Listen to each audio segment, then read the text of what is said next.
Aloha, everybody. We're here today with Kwai-Chang Publico, lifelong entrepreneur here in Hilo and business owner. Kwai-Chang, why don't you tell us about your background, where you came from, and kind of how it all started? So, yes, I am a serial entrepreneur. I've gone through every single roller coaster ride that you can imagine. And I just mahalo you for opening up your house and spending some time, break some bread, and drink some juice. But I am from Puna and from Pepe'ekeo. I had the best of both worlds. My mom was from the homestead, which originally from Kalapana, and then to Keokaha, and then to Puna, and then my dad was from Ninole, and then to Pepe'ekeo. So, my dad was a little crazy Filipino that dared to go into the homestead and grab one beautiful Keokaha girl, and with brothers that, boss him up. But yeah, and then we were in Panaeva for the first 10, 12 years of my life, and then a divorce happened, and our ohana got split up, and I've never recovered since. Yeah, that must have been kind of... It's a tough one, man. I've been reflecting on my life, and yeah, 12 years old, I was dealt some, me and my siblings were dealt some pretty heavy cards, and it led me to go to Kamehameha Kapalama. I went for 1 semester, and then I came back to Hawaii Island to live with my dad, and then from there I kind of just went with it. I went with wherever life was taking me, and I was a smart kid, but I was kind of kolohe in a way. Yeah, probably like most of us here. Yeah. Yeah, I got expelled from Waiakea High School. I Hey. was in the gifted and talented English class, and I was cutting out my senior year, and I got expelled. And I don't know. I just started doing like events kind of around that time. I threw a couple parties, and then at the time, my friend Shane Dynamite Vincent from Sudden Rush, he was forming the group Sudden Rush, and as he was building his music, me and him being friends, we just kind of talked about it, and I ended up becoming their manager. Major Razor style. By default. By default. So what happened was they got invited to do the county fair over in Maui, and I was the only one that had a credit card at the time. And so he said, "Hey, right, like come with us to Maui." I go, "Okay, shoots, we go." He said, "But hey, we can use your card for the van. You can use your card for the room." And from there, it snowballed until today, and we're still rocking and rolling with Sudden Rush and keeping that whole thing alive. Nice. So credit cards just weren't big back in those times. It was $350, and the round trip flights was $50. Yeah. Cool. Well, what was Hilo kind of like when you were growing up compared to how you see it today? Shoot, like we were just talking about the 90s in Hilo, and I'm sure every island and every city, the 90s was just full of love. It was very rich. Your friendships, your relationships, everybody was so close, and had a lot of ups and downs, a lot of fooling around, a lot of crazy parties, but it was just full of life. And in some ways, the districts were all still separate a little bit. Never have social media where everybody know each other or kind of know each other, but at that time you had your homestead, and you had your Puna, and you had your mountain boys, but we had all these little cliques, but we used to come together for some really raging parties. Yeah. Hilo's changed a lot in that way too. I mean, even there's no nightlife, really for the 20-somethings. Yeah. And no real family events that are rich. Yeah. I don't know how else to say it, but it was very just full of life. Yeah. At that time. Seems like it's changed a lot in that way too, even from when I was in college, which was 15 years ago. We would host parties every weekend during the week. The college parties was pretty raging. Yeah. Wawa. We used to party, but now it kind of seems like not too much is happening. You kind of came up though at the tail end though. You kind of was like a generation or two after, and you was part of the decline, I think. We caught it on the downhill. On the down. You caught it on the down. Yeah. What's it been like doing business in Hilo, like starting your own business and kind of your entrepreneurial journey?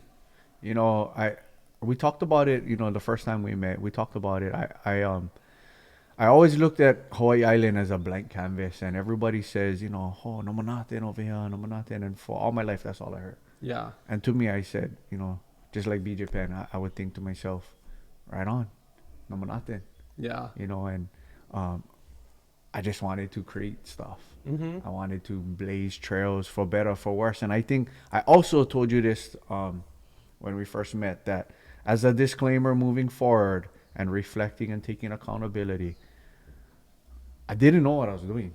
Yeah. You know, I Yeah. promised when jump in my canoe and we're gonna sail to Tahiti, but all I knew is I'm in training. Yeah. I never know how to really get there. Mm-hmm. And that's kind of what I feel like in my entrepreneur life, that the ups and downs, you know, I'm still recovering. I'm still trying to reconcile. I'm still trying to square up. But you know, I've had the lowest of lows, and I still go through the lowest of lows, and um, I had the highest of highs, and still trying to figure it out. But everything comes full circle, I think, with So Juicy, and I feel that the So Juicy Hawaii movement for us is this, hopefully the last of business kind of stuff that we take on. But yeah, it's full circle. It's been rough, but it's been good fun. Yeah. I think that's part of being an entrepreneur, though, right? Having that resilience to keep continuing even when things aren't going the best, right? It's a tough one. So I used to say before, you know, when you going up for bat and you hit 100 home runs, brother, you're gonna have like 5 strikeouts. You know what I mean? You're gonna have, if you are a high percentage hitter, Yeah. you're not gonna hit a home run every single time. And unfortunately, that strikeouts sometimes overwhelm and resonate harder than the other 95 home runs that you hit, you know. And so it's a matter of trying to pick yourself up and looking at those home runs, and focusing on the stuff, and just trusting the process, and Yeah. staying the course, and realizing that hopefully one day whatever things fell out come back together, you know. Yeah. So you think you learned a lot more from the strikeouts than the home runs? Oh, definitely. Yeah. I don't even remember too much of the home runs. There we go. I dwell in that strikeouts, Yeah. trying to get better, Yeah. you know, trying to get better, and trying to figure out how to not strike out again.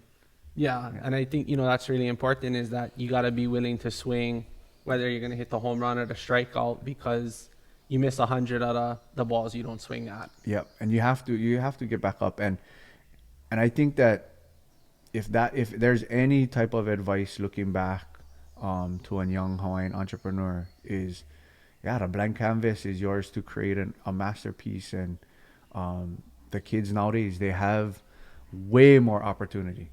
I Yeah. mean, back in the day, we were cold calling, you know, people, and we were doing pagers and beepers and Mm-hmm. big cell phones, and Yeah. no social media. And so now, like I told you too, is that we just bricklayers, you know. We Mm-hmm. bricklayers, you laying down a beautiful foundation for your ohana over here, and you know, we all just trying to do that same thing, where our kids can build one bigger thing on what we build, and so on and so forth. And some of us have a easier or a tougher route. Yeah, I definitely agree with that, right? It's all about kind of paving the way for the next generation, giving them something to build on, and kind of leaving a legacy in that way. Like You talk know? about like Kuha'o, right? You had Kuha'o on here, and tough act to follow, Kuha'o. But you figure, look at what Sig built. You know what I mean? Yeah. And just what he was saying in that episode, where the dad was on pake, that was Mhm. fearless enough to go into one house full of kanaka, Yeah. and now, you know, he was solid in his building of a foundation to where he built what he built. And he, you know, with the kanaka ole ohana, he's who he is, and built what he built. And then you know, Sig and I, we've had a really good relationship for a long time. And when Kuhao was off to college, we had done some designs, Sig and us, with Sudden Rush. Mm-hmm. We did that Kue print when Sudden Rush was starting out, and I had ideas and to give to Sig, And then by the time we got around to me sharing the idea, she said, Kuhao already did that already. He's coming back from college, and he was on it. And I said, wow, what a beautiful legacy they're creating. And I Yeah. always watch from afar of how Sig built what he built. Mm-hmm. And then Kuhao just added on and taking it to the next levels. And now he get one Kiki of his own, and you know, the whole thing continues. Yeah. Yeah, it is really cool how they've created that, and kind of you see like the blend from the past into the present with Kuhao and Sig collaborating still, and Kuhao kind of forefronting it a little bit more with It's beautiful. yeah, Yeah. with his own interpretation of the designs and Yeah. kind of how he's moving the business into the future. Yeah, it's beautiful. And I think that's all part of the foundation, right? When you lay a good foundation, you give that opportunity to the next generations to be able to progress the business kind of seamlessly. It's exciting. And so, you know, like right now, I looking back at my situation and my kids, I keep them in a bubble. The pandemic was beautiful for us. I love the bubble. But my daughter just turning 18 now. So I have two sets of kids. My wife had two children when we first met, and they are now adults doing well in their own ohana. And then we have two that are in high school right now at Navahi. And right now, my daughter turning 18, we're really trying to pivot her in one direction that keeps her close, keeps her growing what we have already been building, but then she definitely does not want to work in the kitchen. So we're trying to find that happy medium and see what lane we can create for her. But I think we're onto something with what we're working on right now. Nice. So how did So Juicy come about? Wow, I can talk about So Juicy like forever and ever. So really what it was is I got diagnosed with an autoimmune disease in 2015 or so, but it was a result of this roller coaster entrepreneur life. I really did go into business with good intentions, and you know, I think a lot of the times, well, during that time when I was starting out, I was trying to make a name. You know, I was trying to make a name, trying to just do stuff that nobody else did, and create one avenue and blaze trails. And then you know, I was painting one beautiful picture of jumping in one canoe and going to Tahiti, and jumping the canoe huli, and then jumping out of canoe and putting out a crew together huli. So I internalized a lot of that, and all the strikeouts ended up building up inside of me, and I started, you know, not behaving the way I should have been behaving. I wasn't eating right. I wasn't exercising anymore. I wasn't surfing. I wasn't doing, I wasn't going to the gym or anything. And I developed this autoimmune disease. And that same year, my mom was diagnosed with lung cancer. My dad had died 6 years prior from lung cancer. And then I had a friend reach out and said, hey, I do la'au lapa'au. And then it just snowballed into it. And came to a point in my whole situation where I was on my hands and knees, and I was begging the universe to give me a sign on how I can rebuild, but do it all in one fell swoop, where I could do I could do juicing, I could do merchandise, I could, you know, still be within the music industry, possibly still do some events. And then it turned into So Juicy Hawaii. And I think we lost Keala from Sudden Rush. Yeah.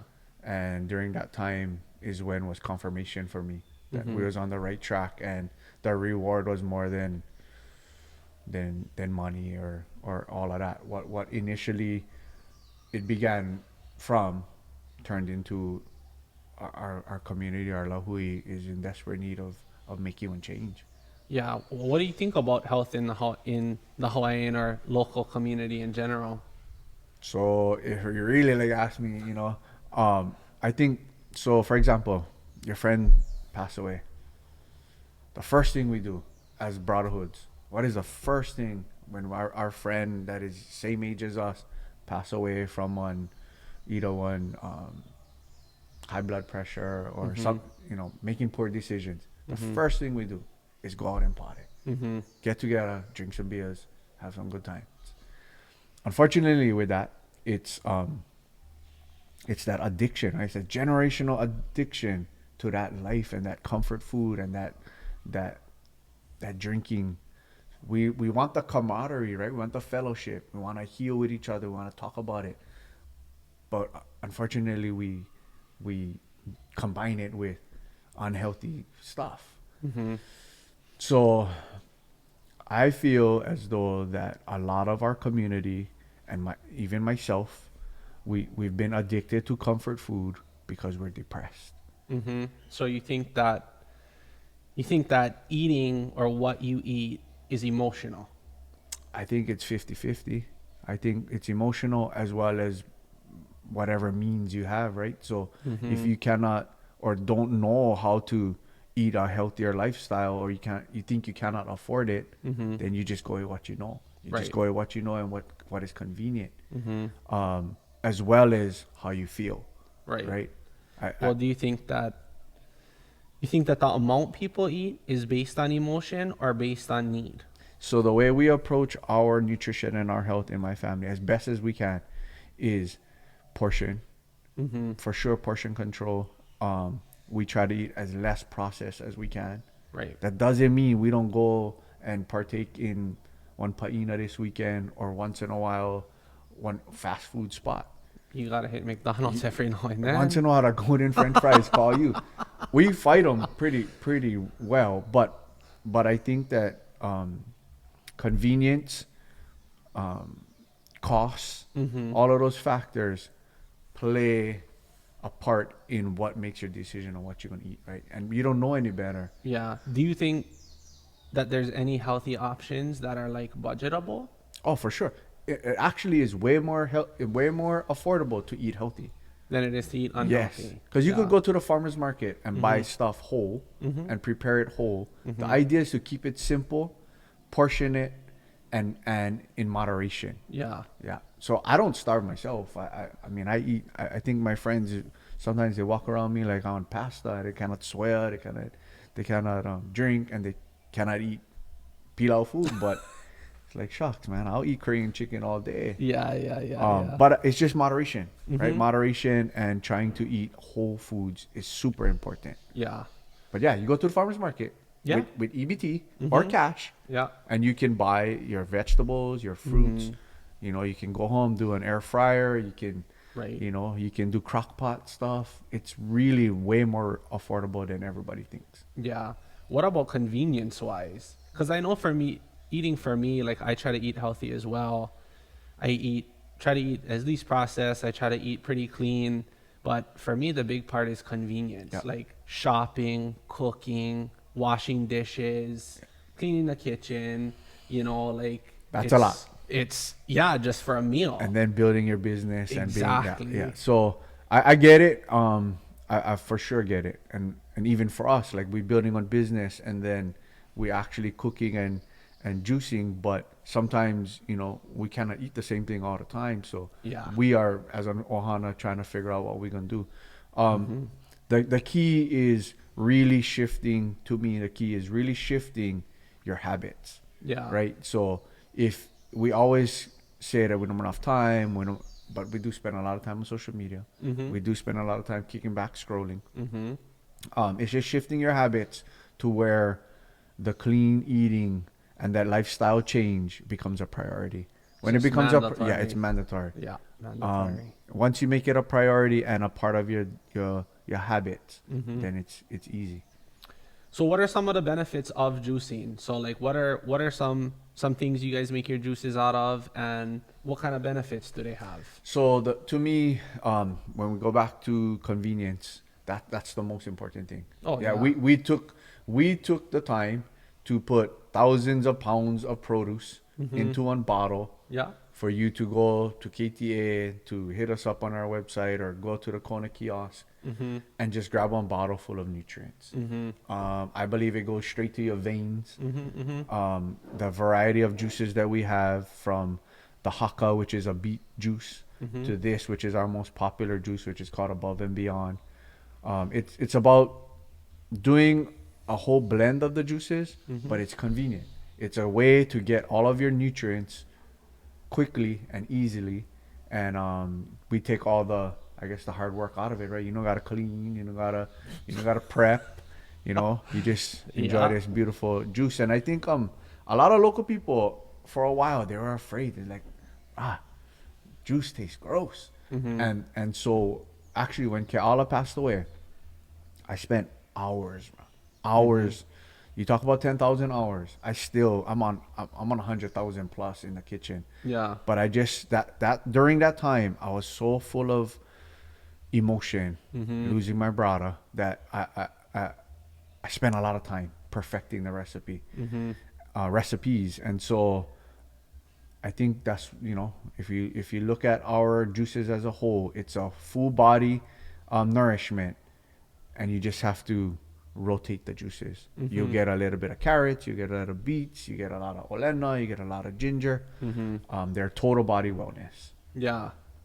Do you do juice cleanses? We do juice cleanses. We just did one in the beginning of the year. We're doing one coming up. It's called the Kupulau cleanse, or the spring cleanse, but we're gonna do it in a few weeks. So check us out on Instagram. Yeah. So what does the cleanse entail?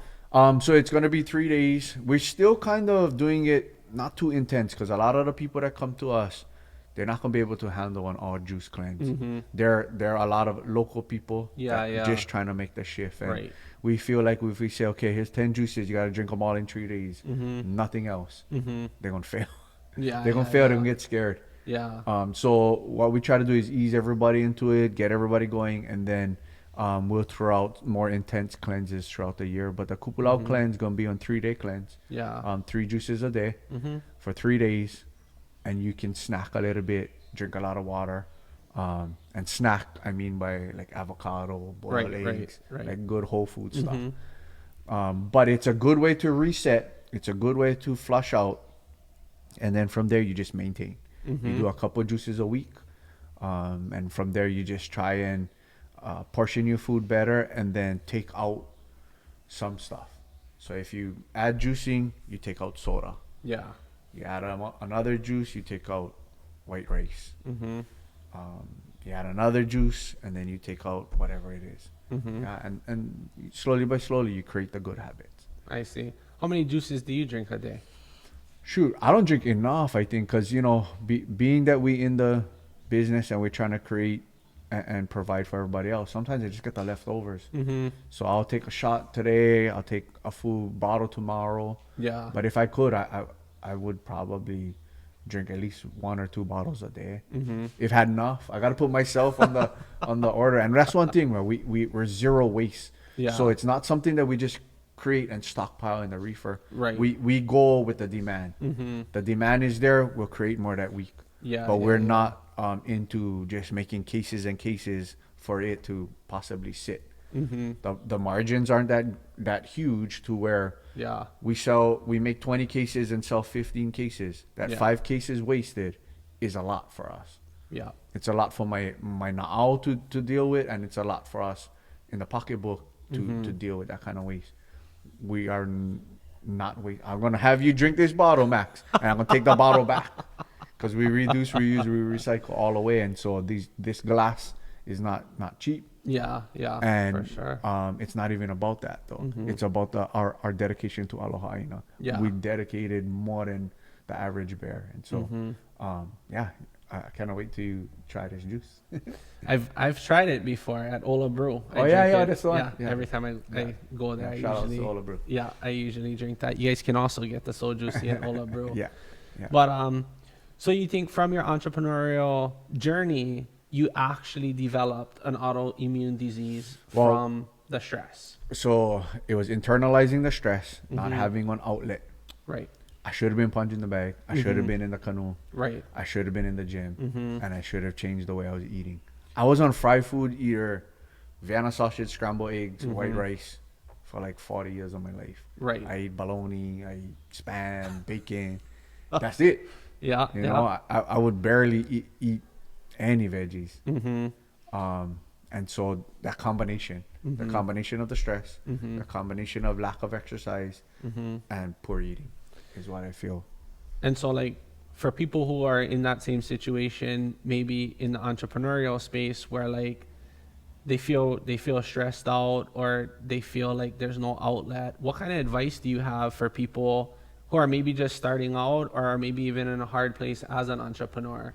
Like, what are some things that you think they could do, or some things that you've done that helps you kind of get out of that space or navigate through it?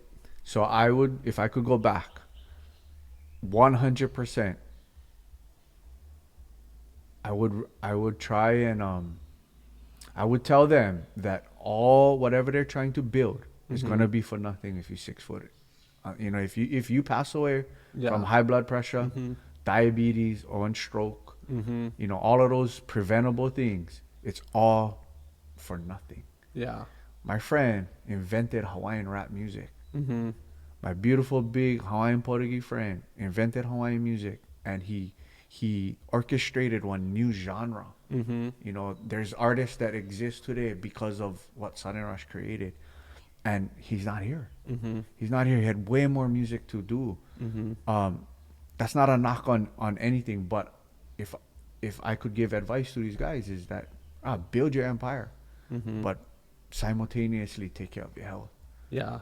Have the convos with your ohana about working together to have a healthier lifestyle in your house. It really does help to have you, your wahine, or your spouse, your kids all involved in unison. And that's what the va'a really teaches us, right? Everybody plays a role in the canoe, and the canoe, seat 1, 2, 3, 4, 5, 6, they all play one different part, just like in your ohana. And if you guys all move together, the destination and the journey is much more enjoyable. And so all these young guys going after it, you guys got to go simultaneously after your health. It's not worth it. Yeah. No, I don't care how much you're stressing out. And the way to do it is really to start developing good habits.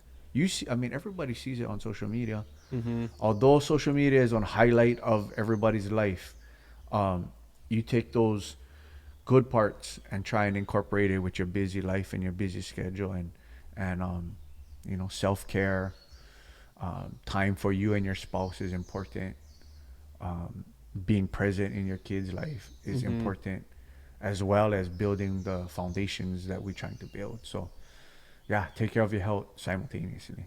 Yeah, for sure. I think you have to be healthy to enjoy anything, right? Like, if you have everything and your health isn't there, you can't enjoy all the money in the world, whatever it is you're looking to obtain. Look right? at Steve Jobs. Exactly. Steve Jobs, he died of cancer, and I'm not saying that juicing or all of this is going to prevent cancer, but it can really, really help it, be preventative of it. But, you have all of it. You have all the riches, and you die at an early age. Me and my wife, we talk about it all the time. I said, I don't want to live to 80. And she's like, what do you mean? We're going to live past 80. And I said, only if I get one real good quality of life. Yeah. I like to be 80 and then everybody wheeling me around, and I'm an old man in the room, and nobody like visit dad.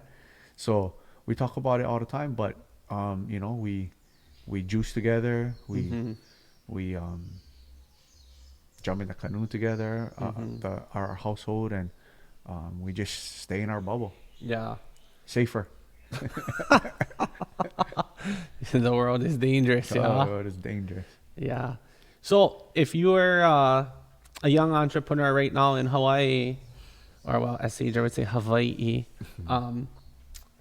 what opportunities do you see? I know you said it's a blank canvas, but like if you were 20 right now, what direction do you think you would go? I would be on ghost content creator. On ghost content creator, like on ghost writer. Like on ghostwriter. So you would get all the rewards and all the respect, but none of the fame and popularity. Yeah.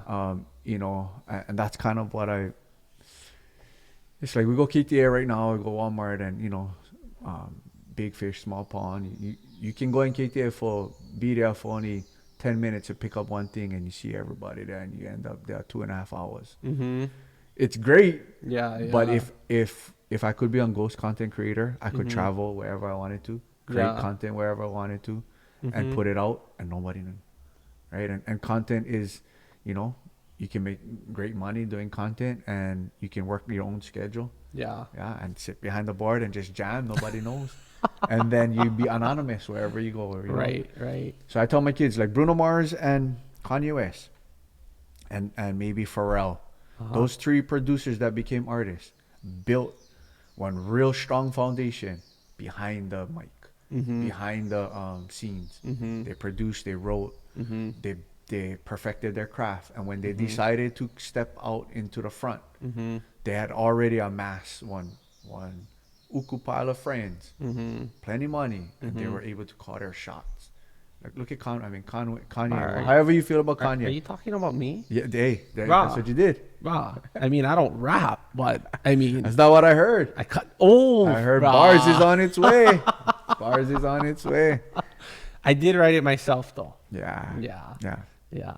But that's the way. Content creator is what I would do. But I think, so for us right now, it's So Juicy. We're trying to create on pipeline. It was always a vision to connect and reconnect to transplants outside of Hawaii. Right. We wanna now license our recipes and our proof of concept and our brand to everybody that has moved away. Right. And we create a pipeline where we start to farm our own ingredients here and ship it to So Juicy's around the world. We want to vet licensees that have a passion to reconnect to their Hawaii. We believe Hilo is the pico of Hawaiian culture, and they want to connect to Hawaii in real time through cold press juicing and one real badass menu. Yeah. Our menu is a Michelin star menu in the right hands, and for sure from our vegan lau lau to our rosemary roasted leg of lamb to our smoothies to our bowls to our juices. That's what we want to give to the rest of the transplants, and then eventually start to farm our ingredients here, our olen, our kalo, our ginger, a lot of the stuff that we can grow here, and then ship to these different So Juicies, and then vice versa. That sounds pretty cool, bro. That's amazing vision. We're on our way. Yeah. We're on our way. We have a couple in the fire right now, and that for us creates passive income. Yeah. And hopefully me and the wifey can Vacation. sit back and find that Kaumana City location and Enjoy the 80s. Yeah. There you go. Yeah. So, I mean, so you use the word vision, right? So Juicy started as a vision. How did you take it from a vision to what it is today? What kind of steps did you implement in order to you created this vision, right? And then a lot of people can, well, I shouldn't say a lot, but there's people who create a vision but can never actually have the vision come to fruition. Well, so for me, I was battle tested, right? I kind of went into So Juicy. Pit proven. Cracks. Dirty lickings. Pit proven all the way. And still trying to recover, right? And I went into it. Right. So I really, I think our why with So Juicy, maybe that's important for an Hawaiian entrepreneur, is really finding and developing that why. That why for me was unwavering. I wasn't gonna, and then it was a series of events. Losing Keala, losing Kaulana Pakele, like a handful of friends, right? Billy Kenoi, Uncle Willie, like losing all those friends and family, uncles and cousins. And then the pandemic, right? Getting into the bubble, and then everybody being sick, the vaccination, masks, and all that kind of stuff. Yeah. I think all those series of events just gave me more confirmation and more passion, and I 100% believed in what we were doing beyond the financial side. Are you still pure blood?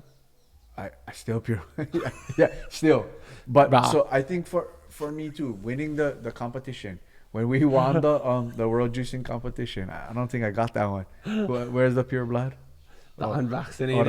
Oh yeah, still pure blood. Bro, me too. Purple ribbon. Hey, if any of you guys Stud looking, fee. bro, Stud fee. straight up, right? Yeah, 2 pure bloods. Yeah, pure blood all the way. Yeah.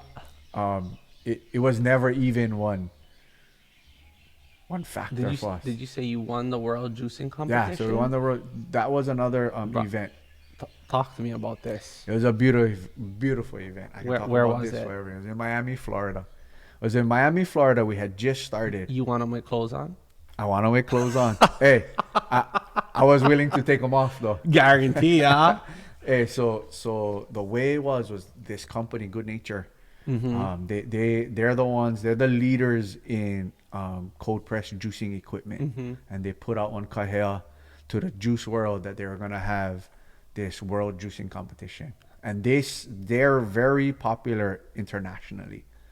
And They blew the pool. yeah.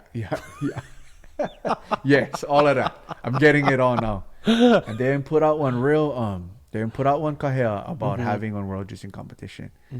And I caught them like the last 2 weeks. I caught wind of it, and then I got everything prepared, and I sent it in like the day before the deadline was, as far as my application. So you actually really know what you're doing. Bah, Like no, you're not. This is no pretending. No. Like we're winning world juicing competitions. So what I did was I went there with the basics. I went there knowing my basic fundamentals and doing what I did as on white belt every day. Everybody else was black belt, and they came to me. In my opinion, no offense to my friends going to watch this in the juice world, but they came trying to impress with things that they weren't really their go-to. Right. I knew on rear naked choke all the way every day, and that's what I went there with. You just didn't sleep on. I just didn't sleep on. Oh. That's what. But when I got there, Max, I can tell you about being Kanaka and being intentional. I was intentional all the way. I took a piece of fabric that SIG folks, that Kuha'o and I when do, and I put pa'aka inside there. I wore the brightest. I never wear on SIG, but I wear on bright aloha shirt. Button on. Bright, yeah. I wear a bright hat. And I went there, and the way the competition went was we had to send to them our ingredient list prior, and they had them set up for us. The station was prepared for us, and then there was 6 contestants, 5 others, and myself.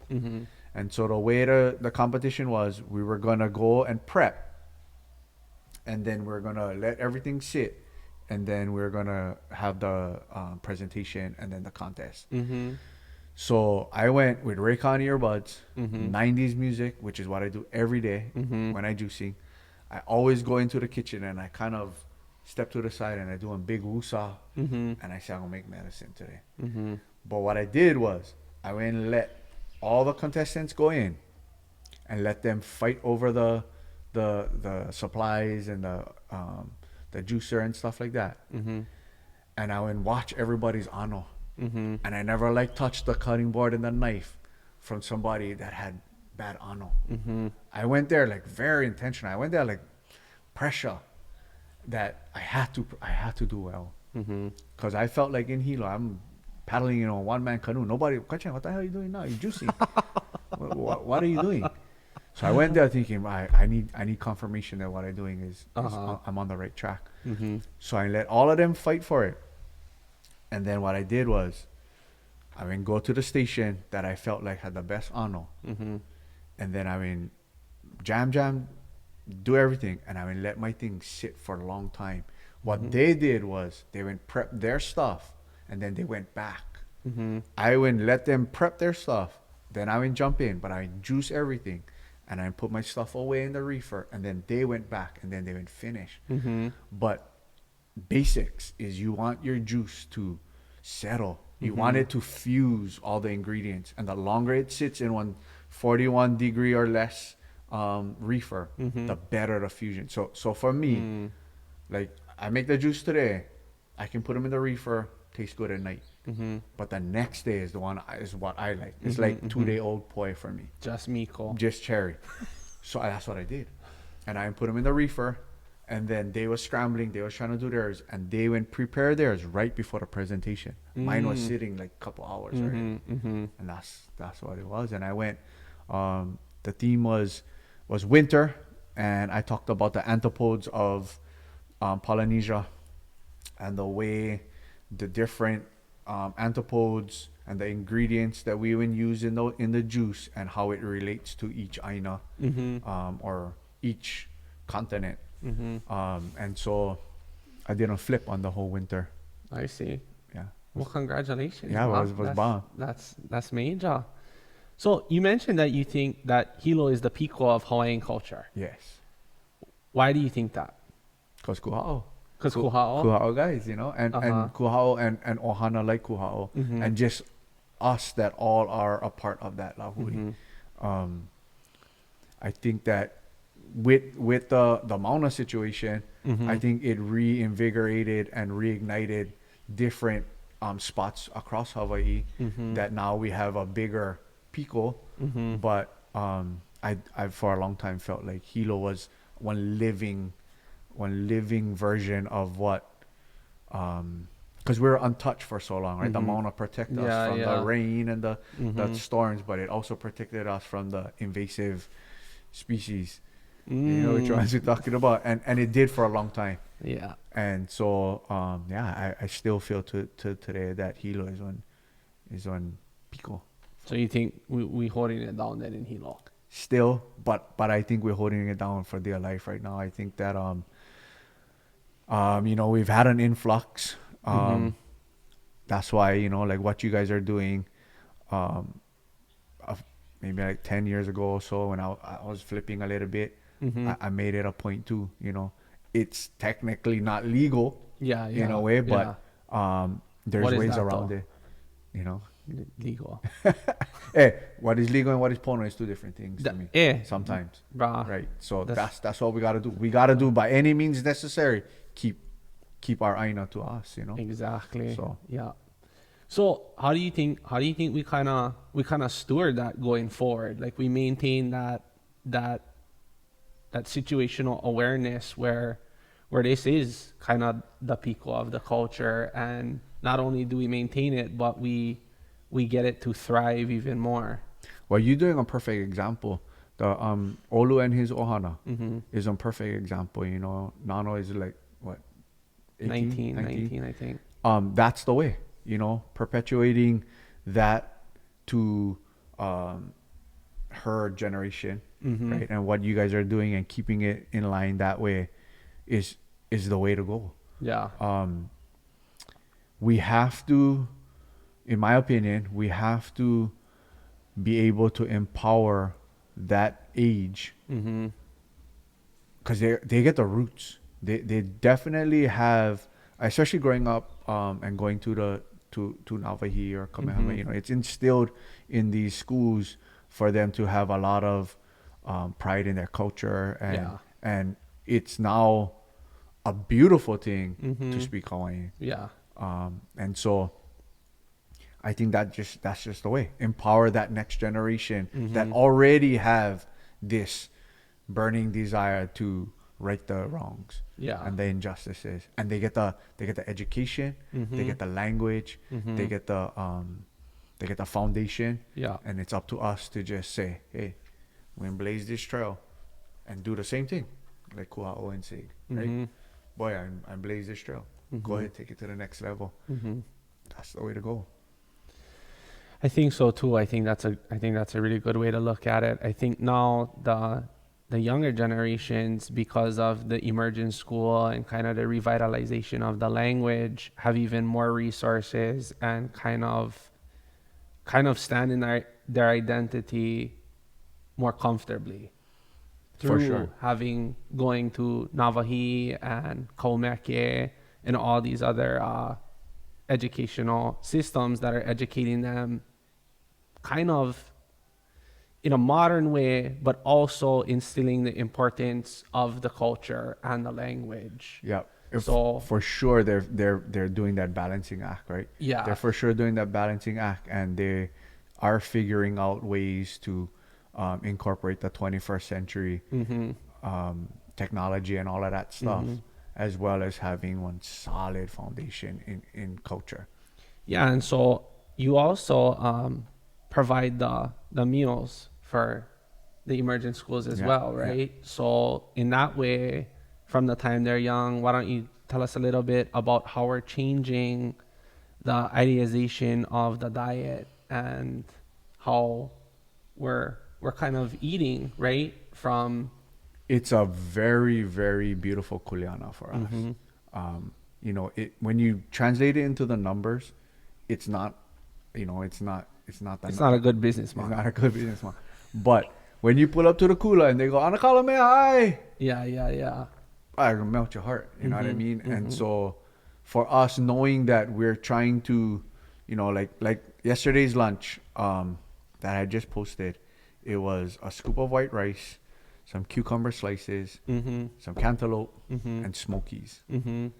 Um, it's kind of a blend, right? It's a Mhm. blend, but it's portioned Mhm. correctly, and it's smokies might not be the most unprocessed stuff, right? Mhm. But the Mhm. kids love it. Mhm. Rice is whatever you want to think rice is, Mhm. but everything was fresh and everything was Mhm. simple, Right. and that's the key to it. And so it is a blessing for us to be able. I wish we could do more schools. Mhm. We're working on trying to get to a facility where we can Mhm. offer it to more of the immersion schools and whatever schools want to have us. But Mhm. um, breaking the cycle. So some of these kids, sometimes they go school uh, Mhm.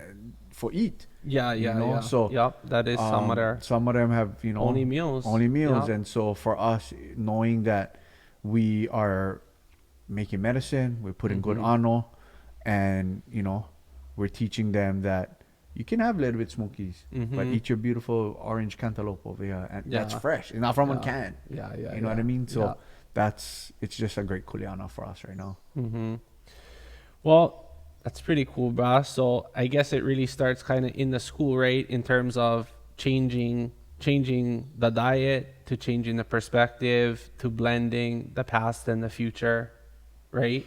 If I didn't eat as clean as I do right now, I don't think I could handle the ups and downs of this business Mm-hmm. for real, or even ups and downs of my life, and Mm-hmm. just dealing with repercussions from the past. Yeah. I would be a mess. Mm-hmm. And even with hyperthyroidism or an autoimmune disease, I would be bedridden. I would be on Mm-hmm. medication. Mm-hmm. I take a bunch of supplements. I drink a lot of juice. I try to paddle as much as I can. Mm-hmm. I focus on my relationship at home and my marriage and my kids, and nothing. Everything else is Mm-hmm. just noise. It's just Nice. noise. It doesn't. I cannot let it suck my mana. Yeah. And so I I think that if we can instill at Punanaleo's age the importance of what you put in your body develops to what you think, and then what you think is what you do, Mm-hmm. then we doing what we're supposed to be doing, because it does Mm-hmm. it does all translate, and it does all intertwine, and it works hand in hand. Mm-hmm. What you put in your body develops what you think, and Mm-hmm. what you think is what you end up doing. And Yeah. so that's it.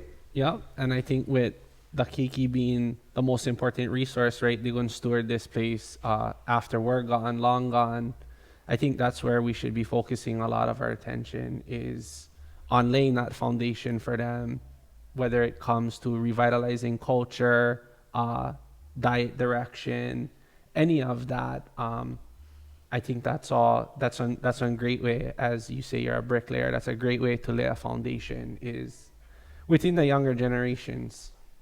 It's for sure, when you talk about it, whatever side of the Mauna you stand on, you cannot fight for what you believe in when you're 6 feet under. So You the main thing is stay alive. stay alive We're trying to stay alive. by any means necessary, because without Hawaiians, Yeah. no more Hawaii. Yeah. And Yeah. so it's is very important that now. So when you look at from 30 years ago, 30 plus years ago, 40 years when immersion started, yeah, Mm-hmm. you look at where the kids are now to where when Keala was on Kumu and we were young Makua Mm-hmm. sending our kiki to Punanaleo. We never know a lot of the rest of the world in one way that we could compete with Hawaiian language being the forefront. Mm-hmm. Now you get keiki that have come through the program that not only speak Hawaiian, speak English, thrive in whatever field that they want to thrive in. Mm-hmm. They're aware of their past and their history. They understand how to get to their future. Mm-hmm. Now we just got to bring the health back in. Bring the health back in, and make sure that they understand that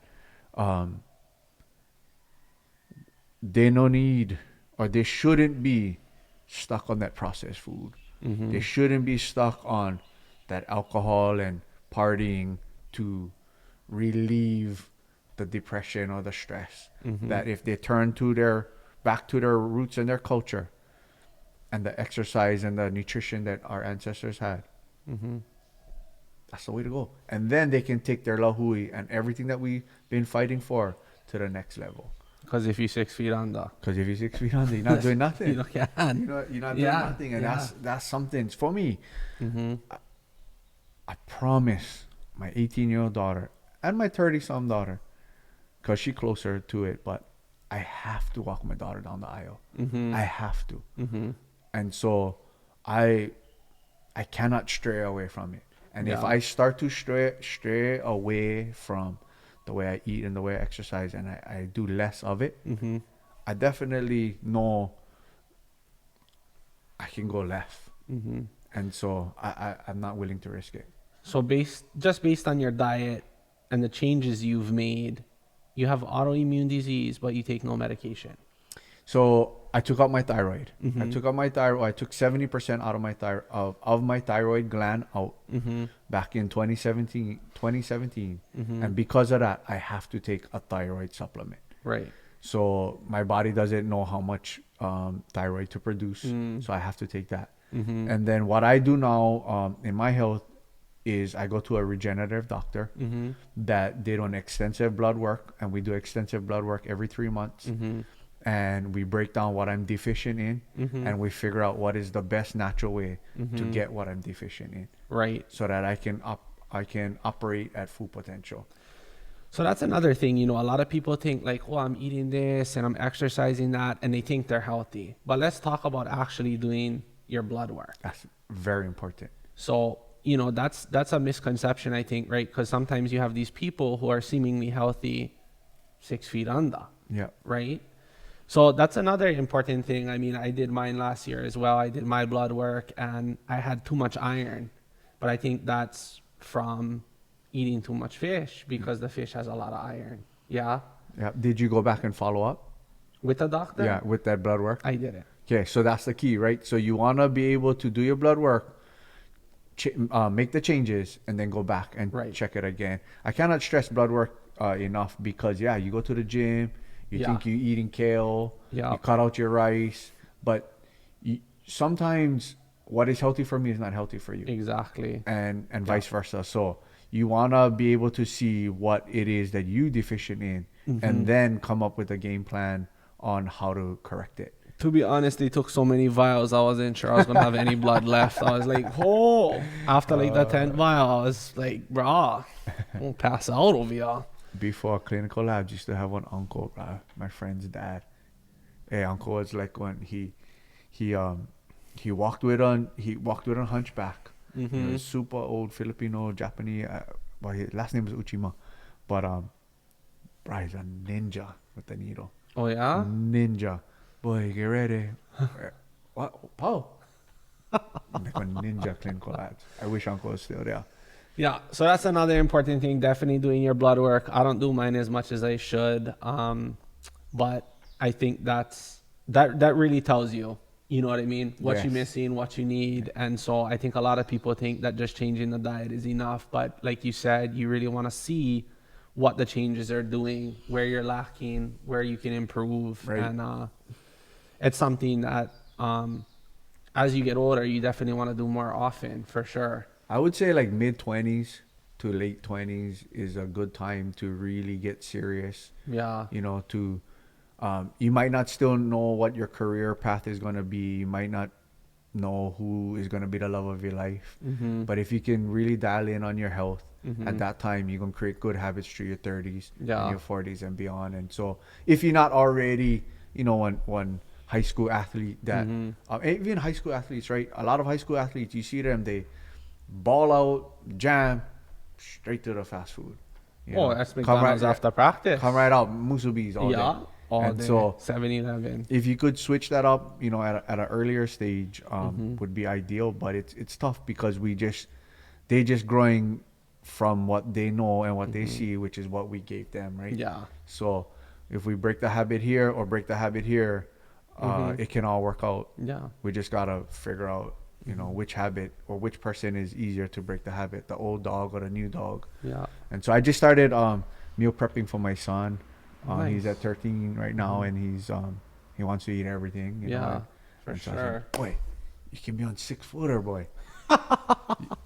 The odds are against you, but if we do this right, Yeah. you get a chance. Yeah. So he's welcoming it, and I gave him a list of whole foods, and I said pick which whole foods you know you're gonna eat and enjoy, and then I'm gonna try to make them throughout the week as much as I can. So Nice. so I just got him on cute lunchbox, Oh, nice. on Hydro Flask lunchbox. He's all stoked. Killer. Well, bro, I appreciate you coming on. Yeah. And congratulations on winning the World Juicing Award and on So Juicy. And I will your keep company. saying it until they comment on my Instagram. What does Max Holloway and BJ Penn and Kwai-Chang Publico, So Juicy Hawaii all have in common? What? Oh, and Ilima. You're The still Eliminator. alive? No. You're not 6 feet We're under? world champions. Bro. We world champions. Hey, they did them in one in their field, and I did it in ours, and to me, I feel like that title holds weight. I did ask the judges after the fact. I reached out to one of the head judge, and I said, hey, I'm gonna send you a bunch of juices. I'm gonna FedEx it. I'll bite the bullet on shipping. I want your honest opinion. I don't like you be blowing smoke up my kulus, and I think I'm wearing a novelty title. Right. And I sent it to him, and he said in all his years he's never had a batch of juices that he has nothing to critique, and that every item, every ingredient on the recipe, you could taste each flavor without one overbearing the other. And I said, my man. So I feel like it's legit. So whenever Max and BJ and Ilima like shout out another world champion, we still So Juicy Hawaii. Yeah, come on, Max. I should sample it. Go ahead. Do I gotta drink it auto to give you back the bottle? You gotta drink them all. Like, maybe not in one sitting, but that means if you don't, is it like you don't wine? drink it all. If you don't drink it, no. Like, if you don't drink it all right now, then we Uh-huh. gotta meet up again because I gotta get the bottle back. Yeah, definitely. I can taste the green apple, Yeah, lemon, yeah. ginger, and the spirulina, like But all not on overpower. the all on the palate. Yeah, like all on the palate. major. Do your best Bruh. Brandon Lee Tuesdays impression when you kind of, you know Brandon Lee folks No. out in, you know Brandon Lee guys No. from Lehua at Imiloa and Napua restaurant, and they have the Tuesdays the wine tasting. Oh, What well, I is would today? eat on cheese, like pinkies like that, you know. Poi. You're doing poi, Yeah, like. like on swirl, like on, just like on. Yeah. I think like at the front of the palate, there's definitely the green apple. The ginger come back at you after. Yeah. Like that's more like in the throat, like that. You know what I mean? But yeah. Good I breakdown. definitely- Good breakdown. Major. Yeah. Yeah. Epic. I mean, I drink it every time I'm at Ola Brew, so You knew. yeah, I know already. Yeah. Yeah. Sweet. Maybe next time I'm gonna try to beat one. Bruh. Yeah. That put hair on your chest. Yeah. Thank you, bruh. No, Mahalo thank for your you. time. This juice is major. Yeah. Yeah.